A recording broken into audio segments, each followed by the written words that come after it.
இந்த வீடியோவில் செக்மெண்ட் ரிப்போர்ட்டிங்லேருந்து இன்னொரு சம் பார்க்கலாம்.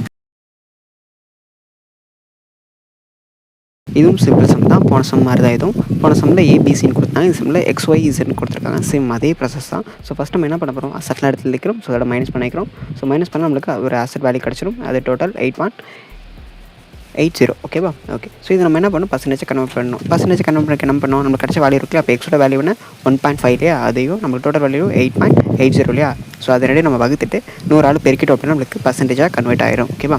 ஸோ நம்ம கான்செப்ட் படி என்ன, செக்மெண்ட் ரிப்போர்ட்டிங் கான்செப்ட் படி நம்மளுக்கு என்ன 10% மேலே இருந்துச்சு அப்படின்னு நம்மளுக்கு ரெஸ்பெக்டபிள் செக்மெண்ட் அப்படின்னு சொல்லலாம். அப்படி இல்லை அப்படின்னா நாட் ரெஸ்பெக்டபிள் செக்மெண்ட் அப்படின்னு சொல்லலாம். இப்போ நம்மளுக்கு எல்லாம் பார்த்திங்க அப்படின்னா XYZ மூணுமே என்ன இருக்குது, நம்மளுக்கு 10% மேலே இருக்குது. அப்போ எல்லாமே நம்மளுக்கு ரெஸ்பெக்டபிள் செக்மெண்ட் அப்படின்னு சொல்லிக்கலாம். ஓகேவா? தேங்க்யூ.